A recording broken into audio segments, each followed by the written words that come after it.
Hello guys, இன்றைக்கி நம்ம வீட்டில் உள்ள ஃப்ரூட்ஸ் எல்லாம் பறிக்க போகிறதா இன்றைக்கி பார்க்க போகிறோம்.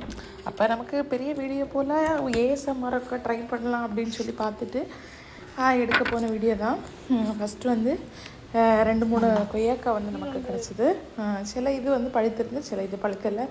அப்படியே நடந்து போனால் நல்ல ஜாம்பக்காய். இது வந்து ஒயிட் கலர் பெரிய ஜாம்பக்காய், சூப்பர் டேஸ்ட்டாக இருக்கும்.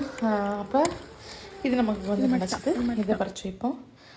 அடுத்து இது வந்து எப்படின்னா உப்பில் போட்டு சாப்பிட்டாக்கு சூப்பராக இருக்கும் கேட்டீங்களா.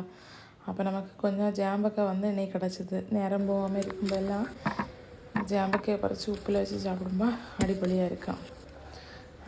இது வந்து பயங்கரமாக இருக்கட்டும்னு ட்ரை பண்ணி எடுத்ததாக்கும் கேட்டீங்களா. இப்போ ஒரு மாதிரியாக்கம் எடுத்தது உங்களுக்கு இஷ்டப்படும்னு நினைக்கிறேன். பாருங்கள், அப்போ நமக்கு ஜாம்பக்காய் பறிச்சாச்சு. பின்ன வேறு ஏதாவது கிட்டுமான்னு தேடி பார்க்கும்பா 2 மாங்காய் பிஞ்சிருந்து பறிக்கலை. பின்ன இது ஒரு சாதனை, மேஜிக் ஃப்ரூட்டு. இது ஒரு சூப்பர் சாதனை. அது பரவாயில்ல சொல்லி அப்படி பார்த்துட்டு இருக்கும்போது சறுக்கி உள்ளே போனேன் கேட்டீங்களா. தெரியுதா சறுக்கி நட்டை தான். அப்படி பார்த்துட்டு இருக்கும்போதாக்கா என்னது ஒரே ஒரு சப்போட்டா இருந்தது. ரம்பூட்டான் இருந்தது. அந்த ரம்பூட்டான் எத்தனை இது நட்டு ஒன்று 3 வருஷம் தான் ஆகுது. ஆனால் இன்றைக்கி தான் முதல் தடவையாட்டு ஒரு ரம்பூட்டான் காய்ச்சிருக்கு. இது எப்படி நல்லா இருக்குன்னு தோணுது பார்ப்பான். பின்ன ஒரு சப்போட்டா, இது சூப்பர் டேஸ்ட்டாக இருக்குது.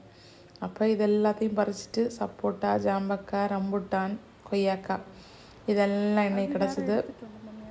அப்போ இது எல்லாத்தையும் இனி நமக்கு நீட்டாட்டு கழுவி அரிஞ்சு சாப்பிட்டு சமயத்தை போக்க வேண்டியதான் கேட்டீங்களா. அப்போ இந்த வீடியோ இஷ்டப்பட்டிருக்குன்னு தோணுது. இஷ்டப்பட்டிருந்தால் லைக் பண்ணுங்கள். பிறகு இது போல் நிறைய வீடியோ வேணும்னா கமெண்ட் பண்ணுங்கள், சரியா. அப்போ அடுத்த வீடியோவில் பார்ப்போம். வரட்டா, டாட்டா, பாய்.